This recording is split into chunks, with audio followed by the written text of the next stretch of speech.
Yemen தலைநகர் சனா மீது Israel தாக்குதல் நடத்திய நிலையில் தொடர்ந்து மீண்டும் இஸ்ரேலின் பென்குரியன் விமான நிலையத்தை குறிவைத்து ஏமன் படைகள் தாக்குதல் நடத்தியுள்ளன. காசா மீதான இனப்படுகொலையை கண்டித்து இஸ்ரேல் மீது கடல் முற்றுகை, வான் முற்றுகை உள்ளிட்ட நடவடிக்கைகளில் ஏமன் படைகள் தொடர்ச்சியாக ஈடுபட்டு வருகின்றன.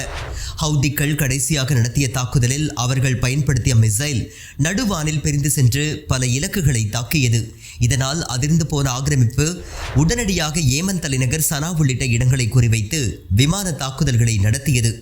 இந்த தாக்குதல் பலவீனமான ஒன்று என்றும் ஏமன் வான் எல்லைக்குள் நுழையாமல் நெடுந்தொலைவில் இருந்து இந்த தாக்குதல்கள் நடத்தப்பட்டதாகவும் ஆள் நடமாட்டமில்லாத பாழடைந்த அதிபர் மாளிகையை இஸ்ரேல் தாக்கியதாகவும் ஏமன் படைகள் தெரிவித்தன.